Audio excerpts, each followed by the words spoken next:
My mom beat me well. For every wrong I did, I was given the beating, and it doesn't kill. I call it brain setting. I look back a lot of times and I just thank her. Foolishness is in the hearts of children. They are naive. They will make their mistakes. And it is this rod, the rod of correction, that will take them out. Do all African parents think the same? These 6 African parents were tested with a series of difficult questions, and then we presented with a spectrum of options to choose from. I started teaching my children about sex right from when they were small. I teach them about relationship. This is your genital. This is a lady. This is the kind of play you can play with her. Our parents didn't teach us all of this. So when we start basic science in JS2, you see how we begin to giggle when they talk of reproduction. The whole class gets very excited. You start to giggle. He says something that I like. But the definition of the rod sometimes is not everything case. Look for other means. Sometimes you can deny them food.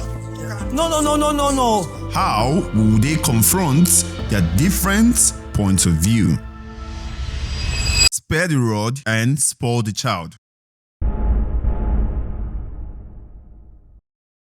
Spare the rod and spoil the child. That is coming from the Holy Books. And this is telling us that that rod of correction is very, very important and very vital in the lives of children. It's also telling us that their foolishness is in the hearts of children. And it is this rod, the rod of correction, that will take them out. So children, they are naive. They will make their mistakes. So and that is why we are there to guide them, to teach them, to correct them, to discipline them where necessary. I believe the Holy Book can never go wrong. I equally agree with the saying that spare the rod and spoil the child, even though I'm not on the extreme about it, because one, it's our cultural thing, then it has its own biblical directive as well. The Bible knows that these are children. God knows that they will go the wrong side. You want to use tenderness and your caring to bring them back. At times, they don't want to listen to you. They want to prove stubborn. They want to think, I can do it on my own. So you just have to apply a little bit of discipline.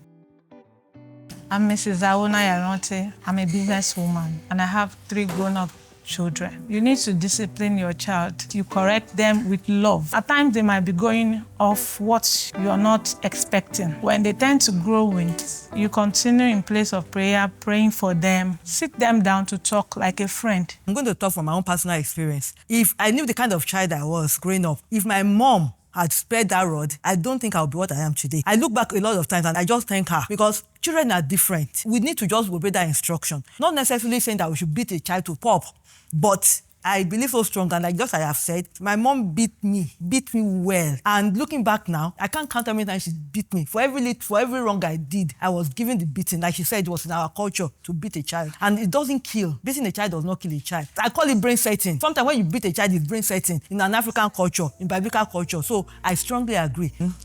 My name is Tayelolu Akonde. I have 2 adult children. When a child is young, it comes in stages. There are stages where what a child needs is beating. We're not talking of beating a child to a pulp. You need to beat a child. You need to discipline with a cane. It has a way of setting the brain.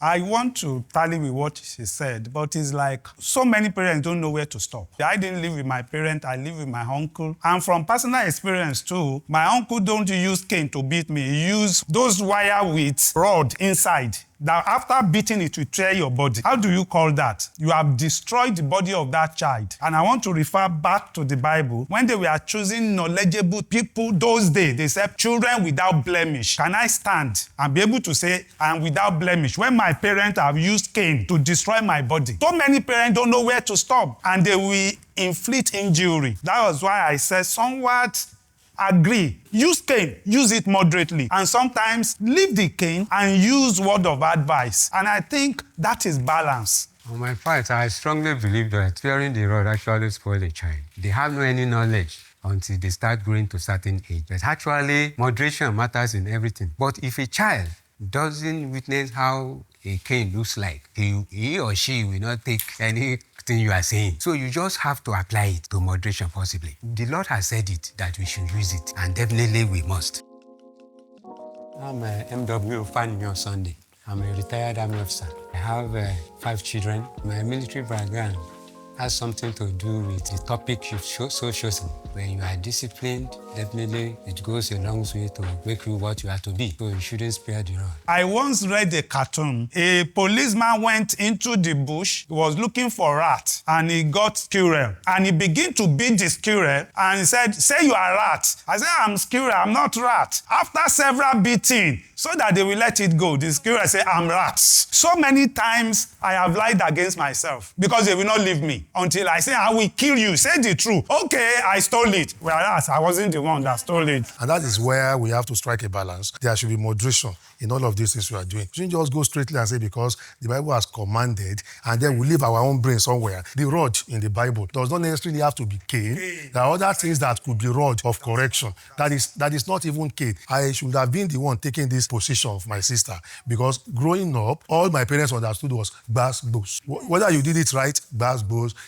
On a particular day, my father broke my right arm because of beating. I didn't steal because I didn't attend one particular lesson. We can't possibly transfer that to so that's why I took a very mild position. Agree, because I know the correction is very, very important in the lives of the children. Okay, let me just say this, because I brought up the practical example. You know that I said, talking about my mom, everything was done in moderation. All that she did was to make me remember. But every time I want to do that same thing, you got a beating for it. And like, I also agree with you with what you said, that the rod does not necessarily mean beating all the time. These days, there are other ways we can correct the child. What is actually said, that don't spare a child when the child does wrong. You need to use your brain. You need to apply love. Let them know that I love you. This thing you did is wrong, but I need to correct you. There was a time my first son, when he was growing up, so he went to my friend's house and he picked something that is not his own, and he didn't tell my friend. So it was my friend that was telling me that your son picked this. I said, it's okay, don't worry, thank you very much. When I got home, I removed his hand, removed his clothes. I put candle out. Yes, wait, hold on. I told him, anybody that is stealing, taking anything that is not yours, you want to see what happened to them. I'm not putting the candle on his skin. I'm just kind of just letting him to feel it. I just want him to know that when you steal, the result is not a good one. I did not burn his skin. The skin is not burnt.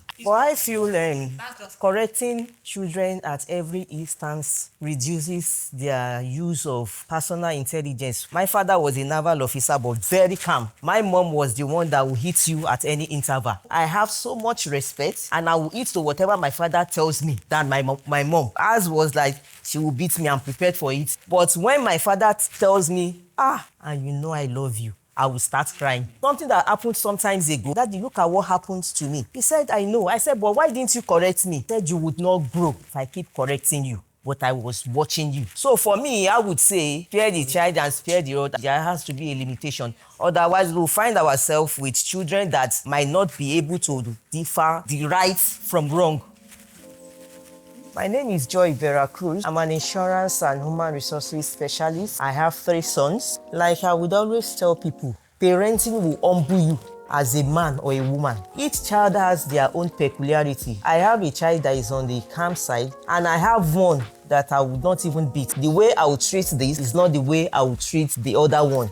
Maybe what we also need to do as parents is to know the temperament of our children. Some children, you just talk to them and they begin to cry. Yeah, exactly. My own practice, what I do most time, when I drive out, I'll purposely say, okay, you follow me, let's go and buy something. Even when I know he has done something wrong. And on my way, to and fro, I will be talking, using my past experience. Let me give an example of why we should not spare the rod in our children. I lived with one of my uncles when I was young. You see, he was using one Suzuki machine, this Suzuki machine then. So at times, we as children, we will not know when we are supposed to sweep the room.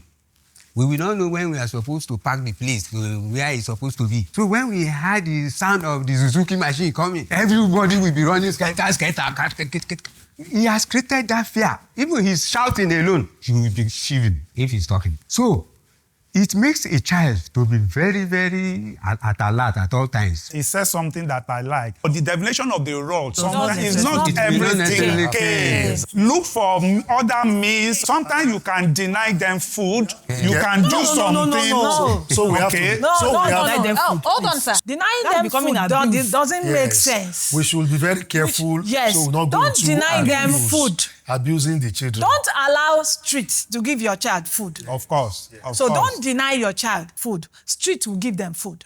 Not giving them food doesn't make sense. The street will feed them for you. The person that gave him food or her food, one day will introduce what that child doesn't like smoke, doing other things that is out of his will. I have never disciplined with food, actually, but that was the way I was disciplined. You've done something wrong, maybe you didn't cook well, and because of that, every other person will eat, you will not. I didn't say it's right, but I would have preferred that. I prefer that beating, because the beating, I don't find it easy. So as parents in this 21st century, we should be very, very careful. The children we are breeding now are quite different from us when we were young. And when I heard my sister here and the other sister saying who their parents beat the most, your parents were still doing warming up compared to my father. Parents should discuss sex and relationship early.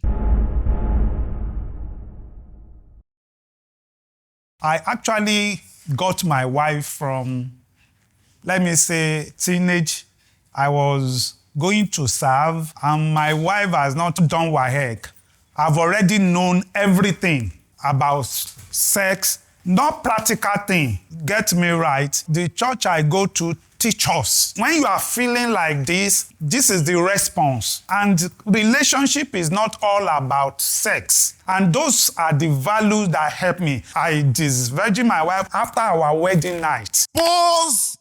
Have you disvirgined our subscribe button? Please, if you've not disvirgined our subscribe button, please hit that subscribe button right now and get us to 500,000 subscribers as soon as possible. Now, let's get back to what our daddy was saying. The first night, I made the attempt to have sex with her because she cried. I now jumped up. I now said, meet the person that helped us on the honeymoon. I said, I think I inserted it in the wrong place. The woman, I said, no. You didn't insert it in the wrong place. I said, is there any other hole where you insert this thing? He now went and brought a holy voice, said, just massage and do this. That was now one, and I developed a joke since that. I said, anointing breaks the yoke. My brother here, I almost want to close my ears. But some of us are still school children. But the truth of it is this. As an African parent, this is a very, very dicey one. It looks somehow to sit down and begin to discuss sex with your children. However, to discuss relationship with them is fine. It's okay. You do that all the time. But the aspect of sex, it looks somehow, even you feel shy as an African parent. I'm trying to put that in quotes. You feel shy that how will they look like? I'll be discussing sex with my daughter, with my son. However, that is the right thing to do because if you don't teach them, from here the right way, the internet and the society will teach them the wrong way. My name is Olalekan Ayelabola Ayela Ofisilesi. I'm a civil servant and educator. I have 4 children, 2 boys, 2 girls. There are some things that are really difficult for African parents to do, even though you know that these things, they are the right thing to do. You may not be too free to discuss sex, especially those of us that are coming from the 19th century or 20th century. We are being very careful not to make it look like we are sensualizing them or we are putting ideas in their heads. However, it is better we talk about it. I strongly agree. And I think the other women here will agree with me. When we were growing up, my mother would tell me, don't let any man touch you. Otherwise, pregnancy will jump at you. I used to wonder. So you see the way you run away from men, thinking that once a man touches you, you are getting pregnant. It was difficult for parents, African parents, to talk about sex with their children. But that was then. Now I believe that we should. I started even earlier with my children. I have 2 boys. They are now in their 20s. And I started from when they were maybe age 7. And I would just tell them, see, I'm going to work now. I have house helps. I said, if anybody, be it the house help, your uncle, anyone comes to you and touches you in a very funny way, slap the person. Now, if a small boy should slap an uncle, let the uncle come and explain to me why a 7-year-old boy is slapping him. If you don't mention it in their integrated science, what do they call it now? Basic science in GS2. They teach them, and I remember too when we were small, our parents didn't teach us all of this. So when we start basic science in GS2, you see how we begin to giggle when they talk of reproduction. I remember vividly, the whole class gets very excited. You start to giggle. Yes, because that was the first point of learning anything about sex, about puberty and all of that. We also talk about young ladies too, that started their period without knowing. because the parents didn't have time or did not feel the need to teach them. You see a young girl get to school and then suddenly she gets up from her chair and everywhere is stained. Start telling them about puberty, start telling them about sex, the implication of sex, and let them know that it's not just when a man touches you. It's a very good thing that we teach our children from the teenage age, very young age. I find it difficult to do with my children, and I'll say why. My first son, I used to check him. At times I would just look. I would look, and when I look, I didn't see anything.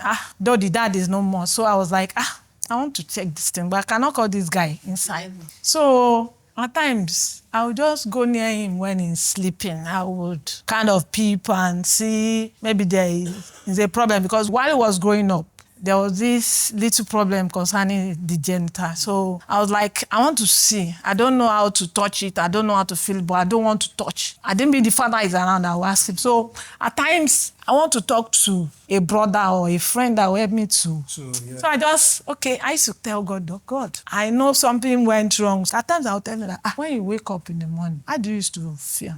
So say, how? I said, when you wake up, do you used to feel strong? Stylishly, he will answer me that, yes. So when he got admission and he was in school, when he comes home, I will check. I'll see him that he's active. So my girl child, I told her from age 3, watch your bumps yourself. Don't clean up yourself. I'll follow her there. I'll tell her this is the way to do it yourself. Don't allow anybody to do it for you. And I was fine, she was doing it herself. At times I monitor her, she's doing it herself. So when she's feeling some kind of thing that she doesn't understand in her body, she will come, mommy, I'll tell her that this is the reason. You know, I talked to you the other time, this is it. I agree to teaching your children about sex and relationship even earlier than being a teenager, because we have it everywhere out there, on the media, even amongst themselves in the schools. So for me, I started teaching my children about sex right from when they were small. However, there might be a little bit of restriction to it. It depends as time unfolds, as it graduates, because I had an experience that was a bit nasty. Somebody told me something, and you know, the inquisitiveness of a child, you might want to do. So I put a restriction to it, but timing of when to start teaching them, even from when they were like 5, I teach them about relationship. If you call this person your friend, this is what you should expect. This is what you should give. This is your genital. This is a lady. This is the kind of play you can play with her. Not that if you touch her, she will get pregnant the way we were told. That is what my mother told me to. It was my father that even will sit down and tell you in depth. In fact, about puberty and menstruation, my father told me. The only time I even asked my mom, they said if a lady starts seeing blood, they were, shut up! Are you sure you've not started doing something? But my father called me and he told me. So the first time I saw it, I knew what it was. So I went to the chemist, got a pad, but I didn't know how to do it. I was waiting. My mom was at home. It was when my dad came, I said, that thing you told me, I've seen it, Daddy. I wanted to show him. He said, no, close it. Go and meet your mom. You understand? For me, I agree to teaching them early, even earlier than a teenager. I also agree that children should be taught about sex earlier, because the earlier, the better. So especially for the female folks, you know, these days people still regard meeting their wife intact when they marry them. But so difficult these days, because it is because of some of the failures to tell their children what to know at the earlier stage. It promotes healthy development during marriages. The love will grow better than those who have actually misused themselves. The earlier they know about it, the better they secure themselves. Tell them the advantages and disadvantages of doing it earlier. I will tell them, if you engage in it, somebody who you met maybe while you are in primary school or secondary school, you might not see him when you get to university. You will see that it's a great disadvantage to you if you try it. I emphasize on female children a lot, because men can easily say a lot of things. Some will even say, I don't know what I did. But women will say, she actually did it. She did it. Every media content you see outside is agenda-laden. Even the cartoon that our children, I just saw one recently. Young boy, very young, not up to teenage. They were talking and they were kissing in a cartoon. And my daughter, a very small girl of 6 years old, I went to her, I said, what did you hear? He said, kissing. I said, wow. That was the first time I saw that in a cartoon, it is true what you say, but then it's better you say it. So I went to her and I told her that is wrong. You can't do that because we have a school. And in our school, that's what we tell the children there. Parents should have a big say on who their children marries.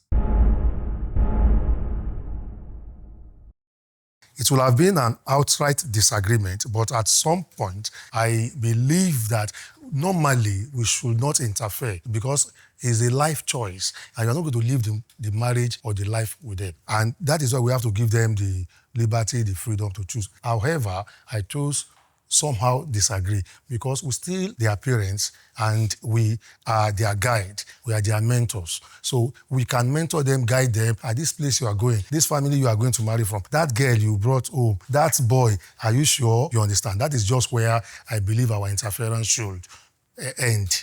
Apart from giving advice, mentoring, and guiding, teaching them from experience, if they decide, despite all of this that we have said, this is where I am going, I think you will be left with no choice than put your hands in the air and say, fine, I'll be praying for you. I believe our children are adults. You only say whatever you think is right, but that adult will think about it and say, this is what I want to do. They have the right to choose their choice. Then the children will bring in who they want. Then you will tell God, is it good? That is why I said, some just a little part of mine in the prayer side. Then I will come out, then I will address you that, okay, this person, have you checked the background? Have you checked the education? Have you checked all whatever you think you needed in a lady or in a man? If you are okay, I will continue with my prayer. If that thing is not right, as in your partner is not the right one, I will tell you first on the prayer altar, this is what I heard. It's your choice because I made my own choice. Nobody choose for me. I choose someone, somehow agree because nobody choose for me. However, parenting is a live project.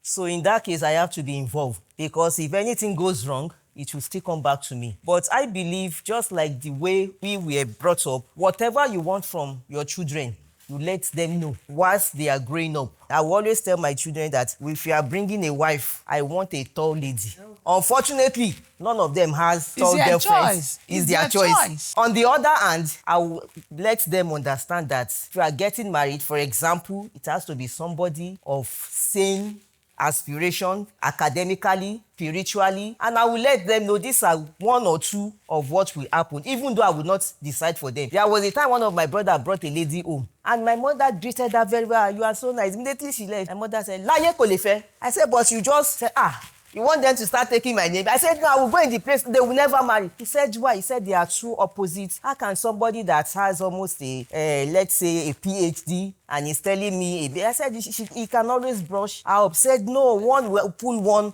back. So for me, it's somewhat agree, but with serious guidance. There's a proverb in our place that says that ọmọdé kì í láṣọ bí àgbà, ó lákìísà tó àgbàlagbà. You see, experiences the parent has gathered matters a lot. And at times they will tell you, show me your friends, and I will tell you who you are. Those are some of the things that actually qualifies a parent to know who is her daughter is marrying. For example, like me, if a child brought somebody to me, the way he or she greets goes a long way in letting me know either he has chosen right or not. She or he has his right. Anyway, but at least the experience a parent has gathered will go a long way in telling the child that this person you have chosen is Mr. Good or Mr. Opposite. That's why before a child even marries, she is to recognize the parent by taking the proposed husband or wife to the parent. A child is somebody you brought to the world, and you are to give direction on that child because he's not as wise as you are. So the experience is always there to give direction and to ensure he or she goes for the best. What about if the lady package fake greetings always for you? That is just an example. Me, if you give me a fake greeting, I will know. You see, Pele, Olako, Olabo. See, in those days, modern Nigeria, when children want to greet you, this is how they do. They won't talk. So now your child now brought such a person to you. Say, he's doing like this. They will now open that their mouth. So, physically dressing, you check the dressing of the person, you check the way he behaves. If he is opportune to use maybe 2-3 hours with you, you see the way he behaves, you will put some questions to him or her. Those things tells you a lot. And by that you notice all those things, you go to your child and say, well, I observe that you have chosen rightly, or I support who you brought. But this and this, what you should do and what you should not do. I also chose agree. I have two very key reasons. The first one is that if I, as a mother, you trusted me enough when you were growing up to be a part of your choice in the school you go to, in the courses you make, and so many other choices you've made in life, and I didn't, by the grace of God, mislead you, I'm not saying I'm enforcing this on you. I said we will talk together. It's your choice to make, but I have a big say. I will point out one or two things to you. I'm sorry, this personal opinion. You should marry somebody that you have similar religious values. She also talked about somebody pulling on that educational background. So that's why I said a parent should have a big say, not necessarily imposing on the child, but a say, yes. There are some core values that as a family we've set, even as the children were growing up, they know this is what the family believes in. At the end of the day, it's still their choice, but we have a very big say. I agree with so many things some of us have said. Religious value. Yes. That was the only caveat I have for my children. You can bring anybody, in as much as a Christian, not just church goer, somebody who knows God. Now, I'm Yoruba. My wife is Delta Igbo. The father is Edo, the mother is Igbo. When she took me to the mother said, of all the Igbos, why are you bringing me? Are you sure Yoruba people from Abeokuta, they marry a lot of people, lot of women? And they begin to bring her down. In fact, at the time she got discouraged. But I thank God for one word she used. He said, I have chosen to marry Taiwo. If I marry him today, I die tomorrow, I'm okay. In fact, the father did not come to our church wedding because of so many things. But let me tell you, yesterday was my father-in-law's burial. And of all of them, we are doing very, very well. And I deliberately show to prove them wrong. I am a child of God. I believe in God. And I've chosen to love her, not because of just sight. And I've told my daughter, you can bring anybody home. The only caveat I have, let him know God. If he knows God from any part of the country, even if you like, go to Chinko and bring, I'm okay. If the two of you go to the same church, you hear the same message, you are under the same pastor, have somebody you are subjected to that can advise you together. It's better that way. Truly knowing God, respecting God above all, has given you a good pedestal to stay married. In the Bible, in Genesis, when Adam disobeyed God, and God called Adam, Adam said, it's the woman you gave me. It's the woman you gave to me. And from that time, God is no more giving women. He that findeth a wife. He said, he that findeth a wife, findeth a good thing. So go and find your own. So that if anything happens, you not say, it is me that gave you. When you said you should be in charge, it will start from the way the lady or the guy greeted you. And now said, the Gen Zs of nowadays, these children, they can manipulate that greeting. Yes. When he knows your value. That thing you want, they give to you. Bring AI greeting. How will he know what It's I not want? AI. No, it's not AI. No, when she comes in or he comes in, he will greet. He will not. No, the child will be telling, my daddy likes somebody that greets well. My daddy likes, because they will give them expo. Yes. Yes. They will give themselves expo. My mom is like this, so my dad likes greeting. But you know there is a course called psychology. I know. We parents, we can discern. We have discerning. You can always be wiser. Before you will bring a woman to me, I would even know that this is the one you will marry. I have a kind of relationship with my boys that if they meet a friend today, I know, and the friend will become my best friend. In fact, they will be telling me, after all, he's my friend. You came, you didn't see me, you went. So it depends on the relationship. For me, it's a big having a say. Yeah. We have not mentioned the issue of genotype. So that's a very, very strong one. So if there is a say, that is where any parent should put their feet down and say, you know, you are AS, don't bring AS here. You're going to create a problem. Medically. Yes, medically. I also think maybe we agree to set the rule. For example, what are the standards? For example, how do I treat my wife in the presence of the children? You know, how do I love? How do I greet? For me, any religion matters. The only thing is godliness. I'm a Christian, but I've had very wonderful Muslims. So if tomorrow my son says he wants an alaja, provided she's a godly person, it's good with me. My mother-in-law is an alaja. Most of the the children are Muslim, though my husband is Christian, and they are wonderful people. So for me, religion is not a barrier.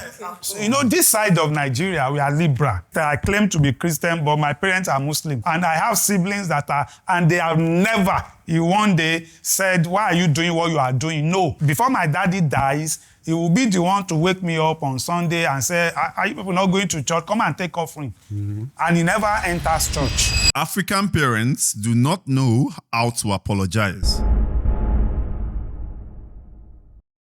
My mom played such a big role in my life. And I remember a particular incident that happened. She's been doing things to me that I didn't like, and I was piling it up because she was a very strict person. But got to a point I couldn't take it any longer. I told her, I said, Mom, I need to talk to you. And so I called her to the room. Till she died, she was like, of all our children, I was the one that ever did that. Called her to a room. Let's have a one-on-one talk. And I told her all of this. And when I finished, here was I expecting that this woman will apologize.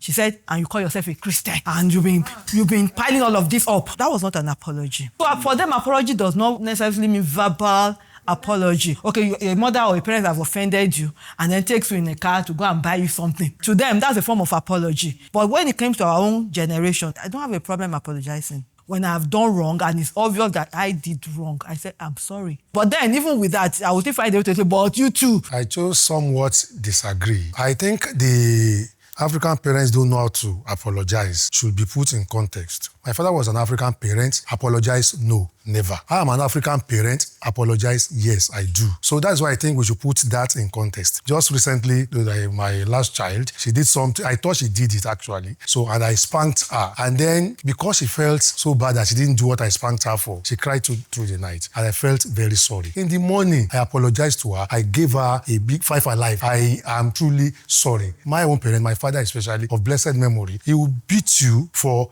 what you did, for what you didn't do, and then for what his friends' children did. He will come back from an outing, and maybe the child of his friend had done something wrong. He will come and tell you that, see what that boy did. He will now knock you. I know you two will do something like that. He will beat you in advance. So no apology. They don't apologize. I agree that they don't apologize because the generation of our parents, like he said, my mom don't apologize. My mom beats you on what you did not do. She beats you. When she finds out about the truth, she slide it. Let it slide.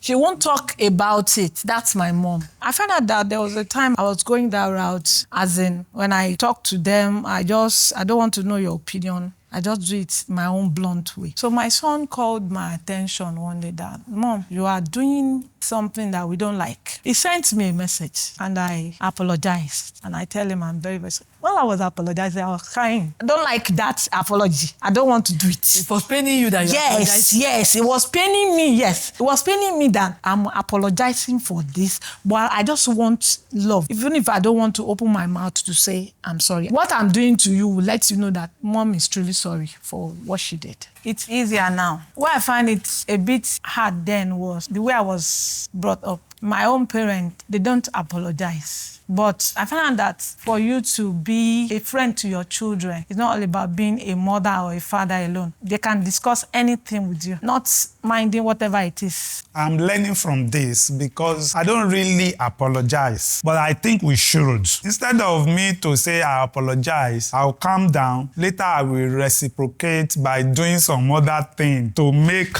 the child feels better, but most time I don't say sorry. But I think we should verbalize it.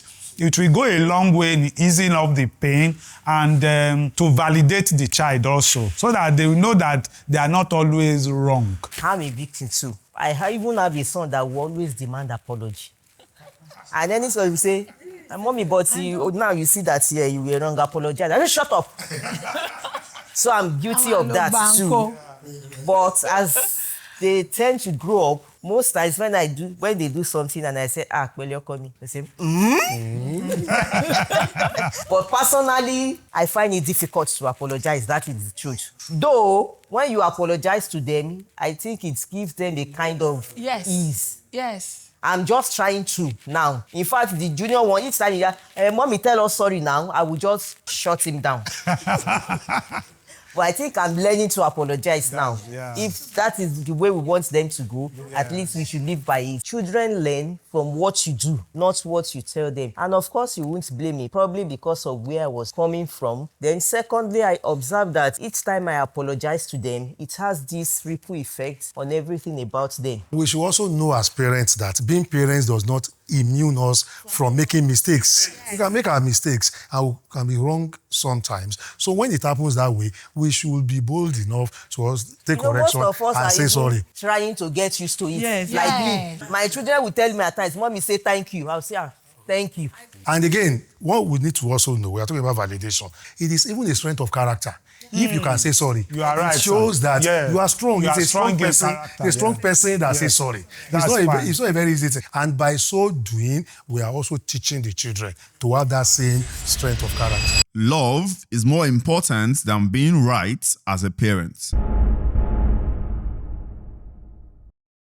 I prefer to be right than to love. When a child wants to see father than their parent, they sit on their father's shoulder. We see what they don't see. So when you choose love above being right, I think we are going back to our first, sparing the rod, spoiling the child. Love is good, but being right is the best. They may want to go the wrong way, and you have seen it. This way they are going. No is no. It's going to have repercussion at the end. I prefer to be right. You are a product of where you are born, how you were brought up. You cannot separate it. Discipline is a product of love, so that child in the end can turn out right. Do the right thing, and other things will fall in place. Loving my child starts from me living right. If I say I love my child, if I'm not living a good example for him, I don't love him. My son knows that, okay, my mom don't do only one job. She does this, she does that, she does this, she does that. He will say that my mom, I followed her suit. That is why I said that love, I loved him by living right. I showed them the way to live by, okay, this is what I can give you. This is what you should do. And this is the way to do it. That is, I'm showing them love by living right. I don't pamper children. Even in the scriptures, all the tenets of the Bible stated it clearly that love is everything. And of the 9 fruits of the Spirit, love is the one that is all encompassing. God loved us. He gave us life, the life we have now. It's because of his love. He gave us his only begotten son. So coming back to the topic, love. There is nothing love cannot do. If you love your children practically, and they can see it, all those correction things we're talking about, all those rod, every other thing, there is nothing you cannot instill in the children true love. So love should be the number one. Once you love them, you treat them with love, you treat them with, you correct them in love. Every other thing you give as a way of reciprocating that your love gesture, they will fall in line. When we say it is for us to be right, we are not too distant from what our parents did. Our parents in those days, they were always right. They want to be right. You think the way our parents treated us then, that there's no iota of love. There was a point I was almost, not that just I didn't have the guts to. I know he will kill me. I was almost going to ask my daddy that, are you the one that, because I didn't see any love at some point. The love thing should take prominence over being right and all of that. Without love, the parenting will be difficult. Every action, every step you take will be met with a kind of rigid response. But loving my child, loving my children would make me to parent intentionally. And loving my children would make me to do things right because the love is there. And loving your child creates a bond, creates a relationship that will make you to parent well. I agree with the topic. Love actually does all things.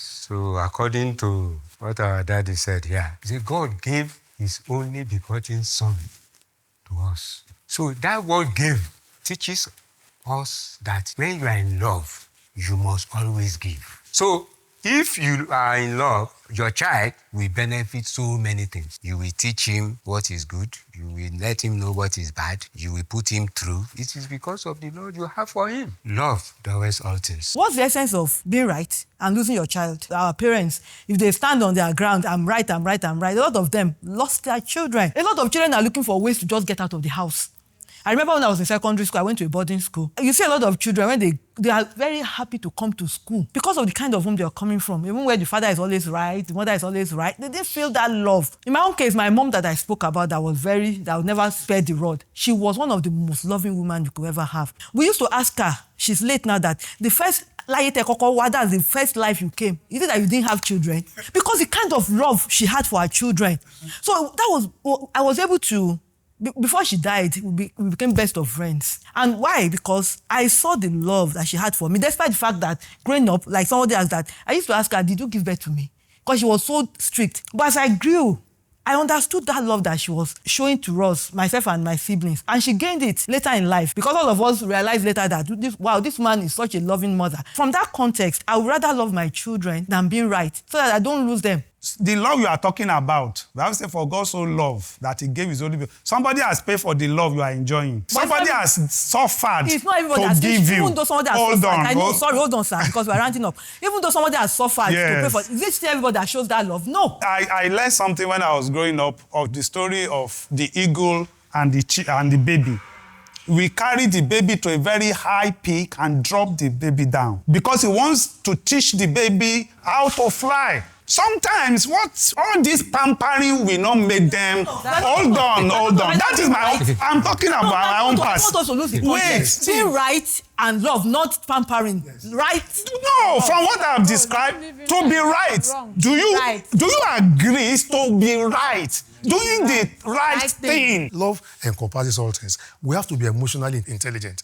It's not just being right. When you call a child and you show love, the love you show to their mother, the love you show to their father, as the woman here, and the love that goes on in the home, in the family, the children sees that, and then they fall in line. Me, I believe the love should be the main thing. Then being correct now cannot follow. I think we should be balanced. For a better society, I would strongly advocate for parenting with love. Thank you very much. You have done. I learned a lot from the elucidation. I particularly, I am a better person than before I came in here. When you look at most things that are happening these days, you begin to wonder that what has happened to parenting and what is the society turning into. From what's transpired here today, I'm convinced that from people from different backgrounds and we have almost the same position, I think it's a good one. It's not a competition.